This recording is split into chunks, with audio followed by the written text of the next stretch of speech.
کہ اگر کسی شخص کو حق اور باطل کی پہچان میں کنفیوژن ہو کہ حق کیا ہے باطل کیا ہے، تو وہ یہ دیکھ لے کہ باطل کے تیروں کا رخ کس طرف ہے،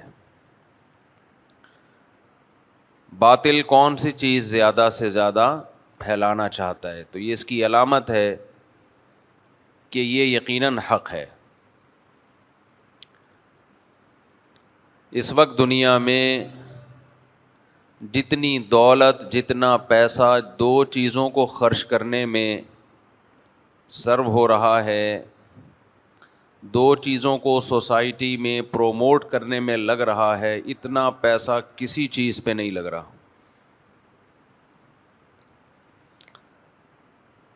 کو جتنی محنت کرنی چاہیے، میرا خیال ہے مجھ سمیت اتنی محنت نہیں کی جا رہی، میں بھی نہیں کر رہا۔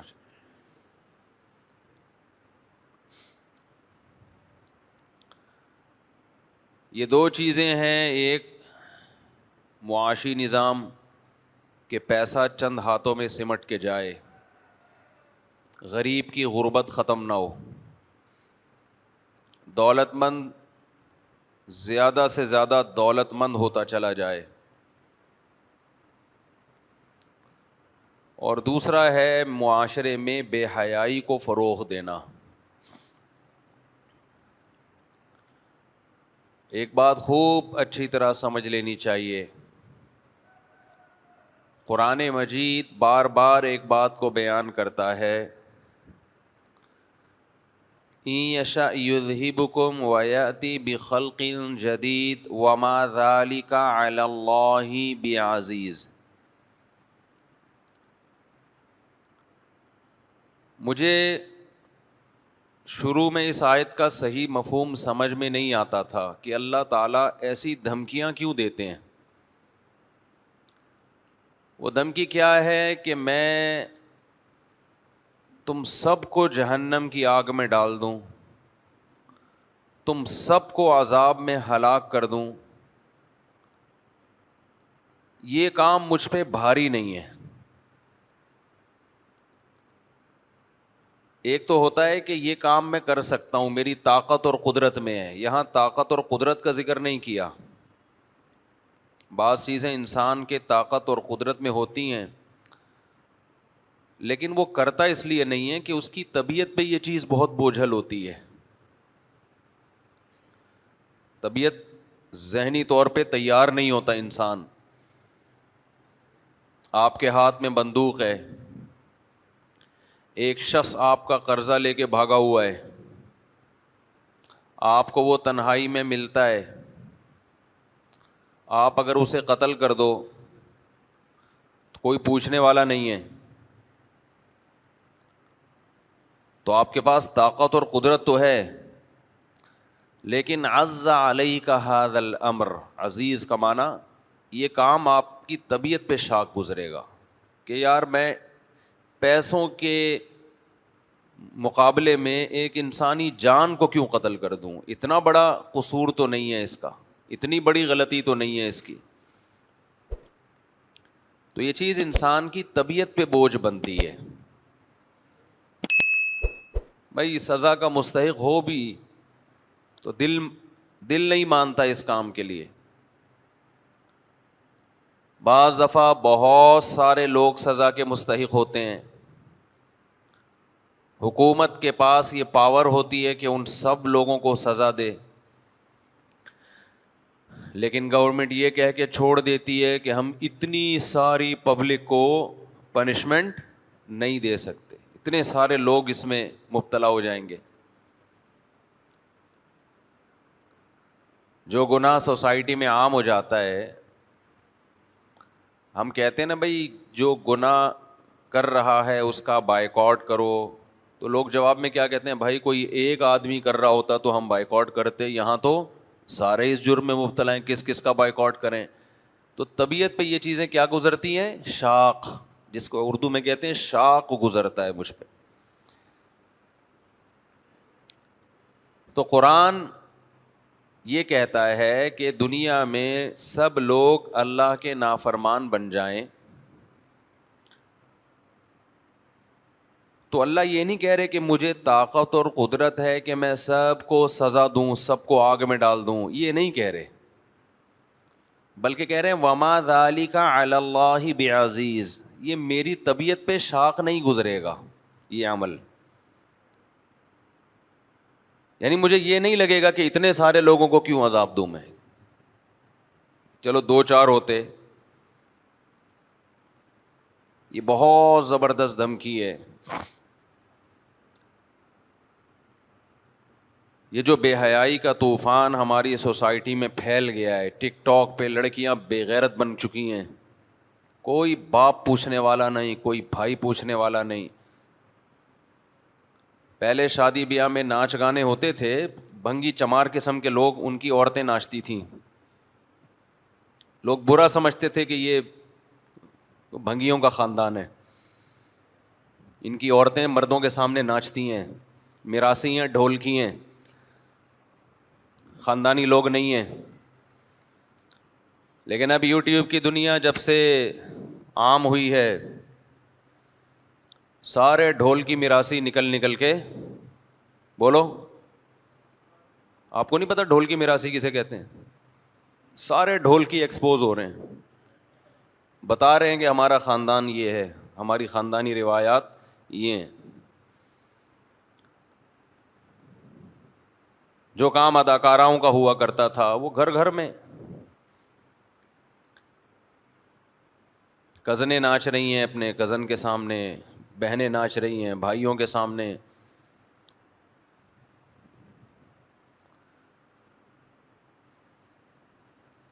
تو ایک چیز پھیلتی جا رہی ہے، روک ٹوک نہیں ہے، روک تھام نہیں ہے. جس نے بنایا، جس نے پیدا کیا، اس کو ایسا ڈکشنری سے نکالا ہے، ایسا اس کو پسے پش ڈالا ہے. جس کا یوٹیوب چینل نہ چل رہا ہو، اپنی خوبصورت بیوی کو لے آئے گا وہ چلانے کے لیے.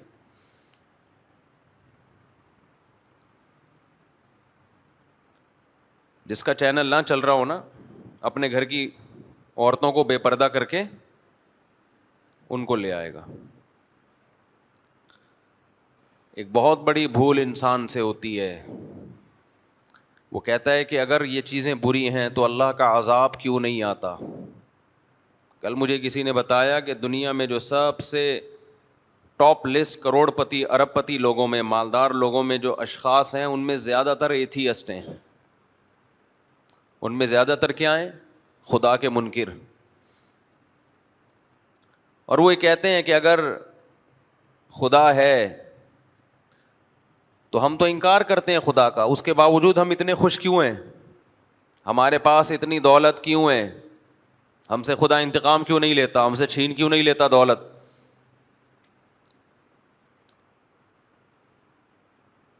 یہ وہی احمقانہ قسم کا سوال ہے جس سے قرآن بھرا ہوا ہے. ہر پیغمبر کو یہ طعنہ دیا گیا، ہر پیغمبر کو قوم کے گنہگار لوگوں نے، بے حیا لوگوں نے، اور خدا کے باغی لوگوں نے ایک ہی طعنہ دیا ہے کہ اگر آپ حق پر ہیں تو آپ مسکین کیوں ہیں، غریب کیوں ہیں، اور اگر خدا ہم سے ناراض ہے تو ہم خوشحال کیوں ہیں. سمجھ میں آ رہی ہے بات یا نہیں آ رہی ہے؟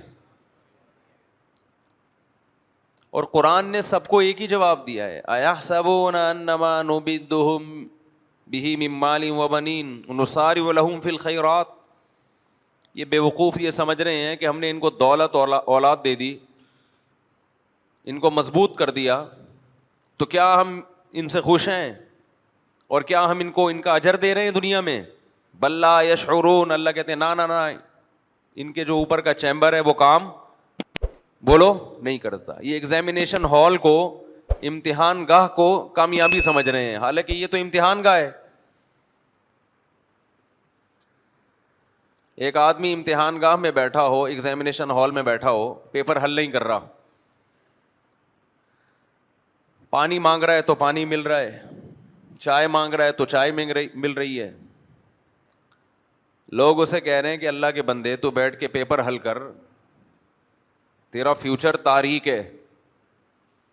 وہ جواب میں کہتا ہے کہ فیوچر تاریک ہوتا تو حال میرا پریزنٹ بھی تو برا ہوتا, وہ تو بہت اچھا ہے.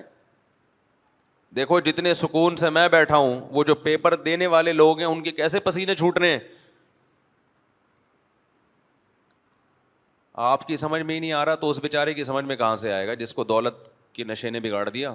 مثال سمجھ میں آ رہی ہے. ایگزامینیشن ہال میں بندہ بیٹھا ہوا ہے, پیپر حل نہیں کر رہا اور کہہ رہے میری ساری ضرورتیں یہاں پوری ہو رہی ہیں تو میں تو خوش ہوں. اور وہ دیکھو جو پیپر حل کرنے میں لگا ہوا ہے اس کے پسینے کیسے چھوٹ رہے ہیں. اسے تو نہ چائے کا ٹائم مل رہا ہے نہ پانی کا ٹائم مل رہا ہے. اس کا مطلب میں کامیاب ہوں. کوئی عقل مند وہاں بیٹھا ہوگا تو اسے کیا کہے گا کہ بھائی تیری اوپر کی کھوپڑی کام بولو نہیں کر رہی. تو ایگزامینیشن ہال کو سمجھتا ہے کہ یہ کامیابی ہے. دیکھو تم مسجد سے باہر نکلو گے نا یا مدرسے سے باہر نکلو گے, دو ہی جگہیں ہیں جہاں اللہ اللہ سکھایا جاتا ہے. اس کے علاوہ کہیں بھی اللہ سکھایا نہیں جاتا. ہر جگہ دولت, شہرت, پیسہ, عیاشی, یونیورسٹیوں میں یہ سکھایا جا رہا ہے, کالجز میں یہ سکھایا جا رہا ہے. زیادہ سے زیادہ نماز کا ٹائم دے دیا جاتا ہے, بس ایک مسجد بنا دی ہے, چلو جی جس نے نماز پڑھنی ہے یہاں پڑھ لے.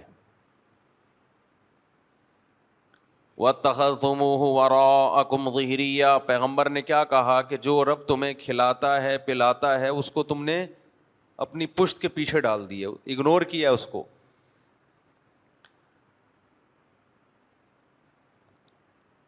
کس قدر شدید وعیدیں مرد اور عورت کے اختلاط پر.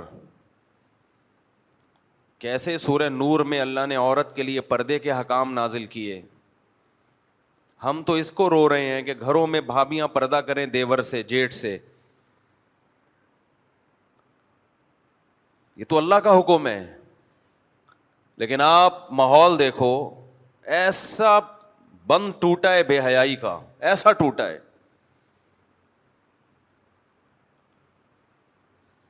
پہلے تو لوگ تھوڑا سا کمنٹس میں نیچے نیگیٹو کمنٹس کر دیا کرتے تھے کہ اپنی بیوی ہمیں کیوں دکھا رہا ہے تو, اپنی جوان بیوی. اب وہ بھی نہیں کرتے. ماشاء اللہ بھابھی بہت پیاری لگ رہی ہیں.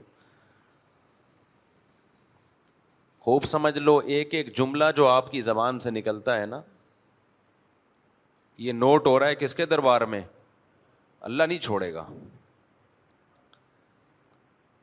گناہ کرنے والا اور گناہ کو پروموٹ کرنے والا اللہ کی نظر میں بولو برابر ہیں. آپ بولو کہ بھئی یہ بھابھی بہت پیاری ہے, ان کو چھپاؤ, ہمیں کیوں دکھا رہے ہو اپنی بیوی.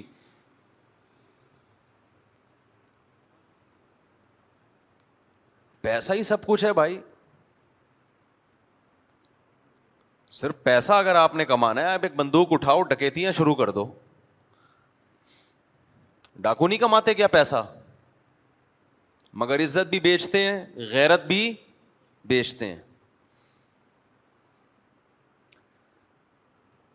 تو اس وقت کا جو سب سے بڑا فتنہ ہے, رسول اللہ صلی اللہ علیہ وسلم صحیح بخاری صحیح مسلم کی حدیث میں جس کی پیشگوئی کر چکے ہیں, ما ترکت بعدی فتنة اضر علی الرجال من النساء. آپ صلی اللہ علیہ وسلم نے فرمایا میں نے اپنے بعد مرد کے لیے عورت سے بڑا کوئی فتنہ نہیں چھوڑا. میرے اس بیان کو بھی غلط رخ دیا گیا. کسی لبرل صاحب نے میرا یہ بیان چلایا کہ یہ دیکھو عورتوں کو برا کہہ رہے ہیں, عورت کو کہہ رہے ہیں فتنہ.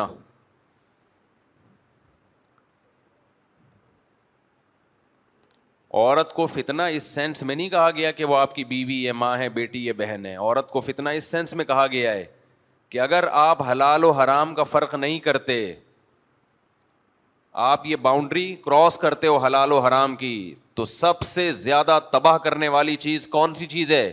وہ عورت ہے.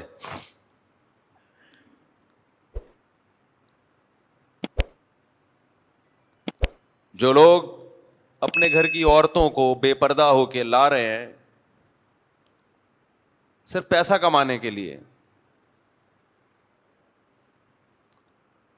تو فتنے میں تو پڑ گئے وہ.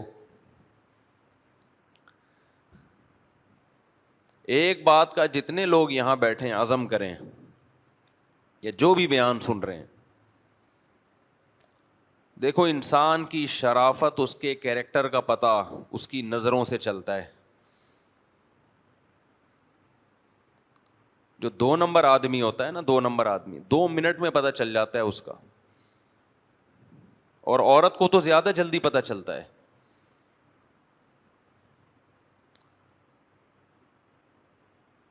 ہمارے ایک دوست نے بتایا, میرے پاس تو کیسز آتے ہیں نا, بیسیوں قسم کے واقعات آتے ہیں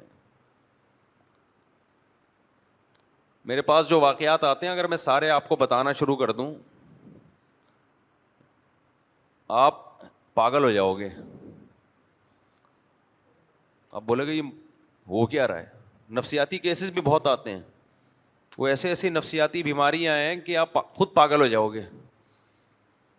اب میں بتاؤں گا نہیں, وہ پھر وہ سمجھ جائیں گے میری بات ہو رہی ہے. یعنی میں نے یہ تجزیہ کیا ہے کہ جس کو دنیا میں کوئی غم نہیں ہے نا, وہ سب سے زیادہ ڈپریشن کا مریض ہے. تھوڑا بہت غم لگا کے رکھنا چاہیے تاکہ اسی میں الجھا رہا ہے آدمی, وہ چھوٹا غم ہوگا. خدا کی قسم اگر آپ کی زندگی سے اللہ نکل گیا نا, اس سے بڑی ٹینشن دنیا میں کوئی نہیں ہے. تو ہمیں سیکھنے کا موقع ملتا ہے لوگوں سے. سب کچھ ہو گئے بھی ٹینشن میں تو کیوں ہے بھائی, حیرانگی اس پہ ہوتی ہے. ٹینشن لے بھی رہا ہوتا ہے, ٹینشن دے بھی رہا ہوتا ہے. اس لیے نا چھوٹے موٹے غم سنبھال کے رکھا کرو, فائدہ ہوتا ہے. صحت بھی صحیح رہتی ہے اس سے. تھوڑی سی ٹینشن میں اسی میں مشغول رہتا ہے آدمی. جیسے غربت ہے, تھوڑی سی ٹینشن ہے نا, یہ لگی رہے اچھا ہے. جب پیسہ آ گیا نا تو بڑی بڑی ٹینشنیں, پھر خاندانی قسم کی ٹینشنیں پالو گے. اگر بغیر دین کے آیا, دین کے ساتھ آئے پھر نہیں ہے. غریبوں کی ٹینشنیں بہت ہلکی پھلکی ہوتی ہیں, مالداروں کی ٹینشنیں ایسی ہوتی ہیں کہ عام آدمی تو ٹینشن سن کے پاگل ہو جائے. ان کے غم بہت بڑے بڑے ہیں. یہ دور کے ڈھول سہانے ہیں میرے بھائی, یہ دور کے ڈھول سہانے ہیں. شکر کرو, نبی صلی اللہ علیہ وسلم نے فرمایا جس کو بقدر ضرورت روزی مل گئی نا اور قناعت کی توفیق مل گئی, حدیث کا مفہوم ہے سب سے زیادہ خوش قسمت ہے وہ.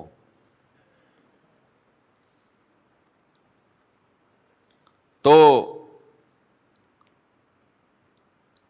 میں واقعہ کیا سنا رہا تھا, دماغ سے ہی نکل گیا یار. ایک واقعہ آیا تھا دماغ میں.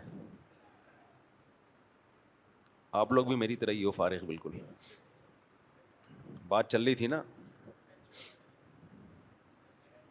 جی, بے حیائی کی بات تو چل رہی تھی. ایک واقعہ آیا تھا دماغ میں, چلو خیر. جی ہاں صحیح, اب یاد آیا مجھے. تو ایک صاحب نے بتایا کہ یہ جو ٹھرکی مرد ہوتے ہیں نا, ٹھرکی مرد, دوسروں کی عورتوں کو دیکھنے کا شوق ہوتا ہے جن کو, دل میں آج سے عزم کر لو کہ کردار کا 1 نمبر بننا ہے. دیکھو کردار کا 2 چیزوں سے پتہ, 3 چیزوں سے پتہ چلتا ہے, 2 بھی نہیں بلکہ اصل میں وہ 2 ہی چیزیں ہیں, لیکن ان کو ہم ڈیٹیل میں جانے کے لیے 3 حصوں میں ڈیوائڈ کر دیتے ہیں. انسان میں خیانت نہ ہو, سمجھ رہے ہیں, کیا نہ ہو, خیانت نہ ہو. اور یہ قناعت کے بغیر نہیں آتی. 2 نمبر آدمی نا, 2 نمبر, چاہے وہ نمازی ہو چاہے وہ روزے دار ہو, 2 نمبر اللہ کو پسند نہیں ہے. ہمارے ہاں 2 نمبریاں بہت ہیں. خیانتیں بہت ہیں. خیانت کا مطلب کیا ہے, کسی نے آپ کے پاس کوئی امانت رکھوائی, آپ پہ ٹرسٹ کر کے, آپ پہ اعتماد کر کے کہ 1 نمبر آدمی ہے, آپ نے اسی کی چیز دبا لی یا اسی میں سے چوری کر لی. بہت بڑا جرم ہے یا نہیں؟ ایک شخص آپ پہ اعتماد کر رہا ہے اور آپ اسی تھالی میں چھید کر رہے ہو, آستین کے سانپ بن رہے ہو.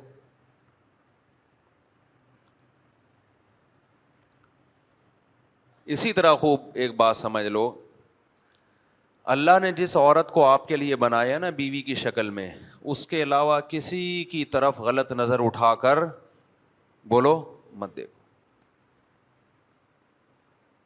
لوگ بتا رہے ہوتے اپنے حالات, ہم نے فلاں پہ اعتماد کیا, ہمارے گھر آیا, میری بیوی پہ نظریں ڈال کے بیٹھ گیا. آستین کے سانپ اسی طرح ہوتے ہیں نا.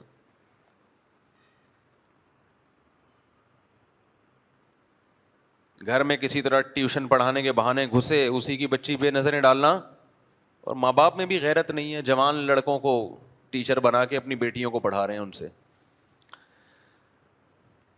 پتہ نہیں کس دنیا میں رہتے ہیں. جب غیرت ختم ہو جائے تو پھر جو چاہے بولو کرو. دیکھو انگریز کا مسئلہ جو ہے نا صرف ترقی ہے. انگریز نے اپنی تمام فکروں کو سمیٹ کر ایک چیز کو فوکس کر لیا ہے کہ ہم نے ترقی کرنی ہے, غیرت گئی بھاڑ میں. ہم بھی کیا بن رہے ہیں بولو نا, انگریز. ہمارے حکمرانوں کا بھی ہدف وہی ہے, ہمارا بھی وہی ہدف ہے, یونیورسٹیوں کا بھی وہی ہدف ہے, کالجز کا بھی وہی ہدف ہے. تو غیرت ویرت یہ کچھ دنوں میں ڈکشنری سے یہ الفاظ نکل جائیں گے, لوگ پوچھا کریں گے یار یہ ہم اپنے باپ دادا سے سنا کرتے تھے حیا شرم غیرت یہ کیا ہے.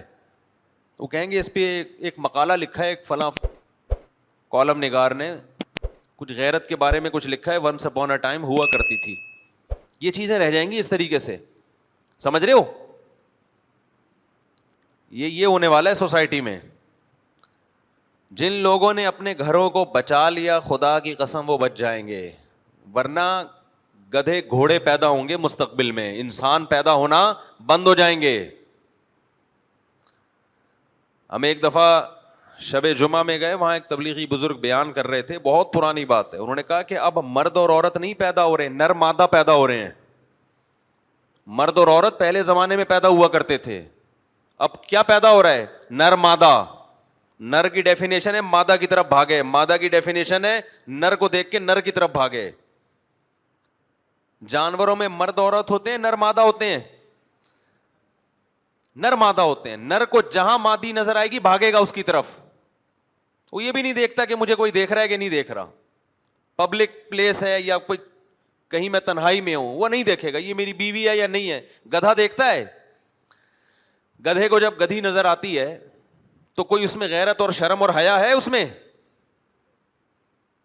تو یہ جو انسان پیدا ہوں گے نا فیوچر میں, جو سوسائٹی سائنسدان تو ہوں گے, اچھے ڈاکٹر بھی ہوں گے, اللہ کی نظر میں گدھے گھوڑے ہوں گے. یہ دیکھو ہم انسانوں سے پوچھتے ہیں کہ مہذب کون ہے اور غیر مہذب کون ہے. انسانوں کی نظر میں تہذیب کا معیار ایک الگ ہے. انسانوں کی نظر میں مہذب انسان وہ ہے جو 3 پیس سوٹ اور ٹائی میں گھومتا ہو, پیسوں کے معاملے میں 2 نمبری نہ کرے اور نوٹ چھاپنے کی مشین ہو. یہ مہذب آدمی ہے انسانوں کی نظر میں. چاہے وہ زنا کرتا ہو, ہومو سیکسولیٹی میں مرتکب ہو, اس سے ان کی صحت پہ کوئی ابا اماں کو اولڈ ہاؤس میں جمع کرا دے, رشتہ داری توڑتا ہو, اس سے کوئی فرق نہیں پڑتا.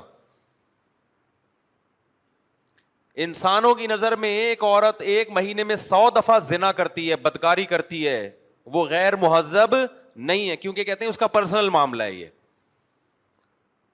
اللہ کی نظر میں میرے بھائی اس کو مہذب نہیں کہتے. اللہ کی نظر میں وہ غریب جو ٹماٹر کا ٹھیلا لگا کے ٹماٹر بیچتا ہے اور دھوتی بنیان میں گھومتا ہے, لیکن نہ 2 نمبری کرتا ہے نہ خیانت کرتی ہیں اس کی آنکھیں, تو اللہ کی نظر میں یہ مہذب ہے. اور جو پہلا ہے وہ گدھے گھوڑوں جیسا ہے اللہ کی نظر میں. سمجھ میں آ رہی ہے بات کہ نہیں آ رہی ہے؟ اسی بات کو ہم سمجھا رہے ہیں. اخلاق اور تہذیب کا کرائیٹیریا جو خدا نے بتایا اس کو ماننا پڑے گا آپ کو. آپ پوچھ رہے ہو غیروں سے, انسانوں سے پوچھ رہے ہو, کلچر سے پوچھ رہے ہو, آپ کلچر تباہ کرے گا آپ کو. کلچر غلط سمت میں لے کے, کلچر خودکشیوں کی طرف لے کے جا رہا ہے, ڈپریشن کی طرف لے کے جا رہا ہے.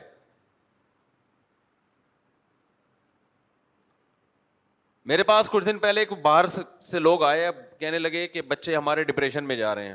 کسی دوسرے کنٹری میں رہتے تھے, میں نام نہیں لوں گا ملک کا, ترقی یافتہ ملک میں رہتے تھے. کہہ رہے بچے ہمارے کس میں جا رہے ہیں؟ ڈپریشن. میں نے کہا زندگی میں ایک دفعہ کبھی پٹے ہیں آپ سے؟ کہہ رہے نہیں. میں نے کہا ڈپریشن میں تو جائے گا بھائی بچہ. یہ کوئی نیچرل لائف تو نہیں ہے کہ باپ سے نہ ایک دفعہ تھپڑ کھایا ہو زندگی میں اس نے, کبھی زندگی میں ایک دفعہ بھی نہ تھپڑ کھایا ہو. بلا وجہ جا کے نا بچوں کو تھپڑ مارنا شروع کر دیں. نہ کبھی اونچی آواز سے بات کی ماں باپ نے بچوں کے سامنے, ڈانٹنے پر بھی کیس ہو جاتا ہے. اس کا مطلب بچہ باپ ہے اور باپ کیا ہے؟ نیچرل جو ہے نا, نیچرل, سارے سائنسدان اس پر متفق ہیں کہ نیچر یہ کہتی ہے کہ باپ پہلے پیدا ہوتا ہے, بچہ بعد میں. اگر کسی قوم میں بچہ پہلے پیدا ہونا شروع ہو جائے اور باپ بعد میں پیدا ہونا شروع ہو جائے, یعنی اولاد باپ ہو اور باپ کیا ہے؟ اولاد ہے, تو یہ نیچرل ہے؟ بولو نا. تو ڈپریشن تو ہوگی کہ نہیں ہوگی؟ باپ کو بھی ڈپریشن ہوگی اور اولاد کو بھی. جس کو باپ بننا چاہیے تھا وہ بیٹا بنا ہوا ہے, جس کو بیٹا بننا چاہیے تھا وہ باپ بنا ہوا ہے. ہم نہیں کہہ رہے کہ بلا وجہ بچے کو تھپڑ لگا دیں جا کے. کبھی نہ کبھی تو کوئی ایسی اسٹیج آتی ہے کہ انسان کو بچے پہ غصہ آ جاتا ہے, اس کی تربیت کے لیے اس کو سمجھاتا ہے, پابندی ہے سمجھانے پر. تو میرے بھائی جو سوسائٹی تباہ و برباد ہو گئی تم اس کو فالو کر رہے ہو یار, تمہیں کیا ہو گیا میرے بھائی؟ پڑھے لکھے لوگوں پہ حیرانگی ہوتی ہے, کیوں اس سوسائٹی کے پیچھے بھاگ رہے ہو؟ لوگوں کے دماغ میں ایک بہت بڑا فطور ہے کہ اگر وہ خراب ہیں تو اتنی ترقی کیسے کر لی. بھائی یہ ترقی خراب ہونے کی وجہ سے نہیں کی ہے, یہ خراب نہ ہوتے تو اور آگے نکل جاتے. اس ترقی کا خرابی سے تعلق نہیں ہے. دنیا میں ایسی قوموں نے بڑی ترقی کی ہے جو 6 مہینے نہاتے نہیں تھے. ایسے بھی لوگ ہیں دنیا میں, ترقی بہت کی ہے انہوں نے. کیا ہم یہ کہیں گے نہ نہانے کی وجہ سے کی ہے کہ میں بھی نہانا چھوڑ دوں؟ نہیں یاری میرا خیال ہے بات سمجھ میں. دنیا میں خوشبو کی صنعت میں سب سے زیادہ ترقی اس قوم نے کی ہے جن کی بدبو دنیا میں سب سے زیادہ مشہور تھی.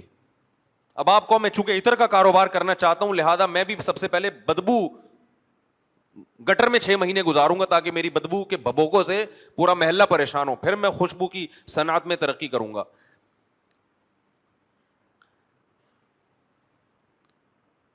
جو عقل وحی کی نور کے بغیر استعمال ہوتی ہے نا, جس میں قرآنی تعلیمات نہ ہو اور عقل برائے عقل ہو, وہ عقل انسان کو تباہ و برباد کرتی ہے, تباہ و برباد کرتی ہے. جیسے کہ کر دیا ہے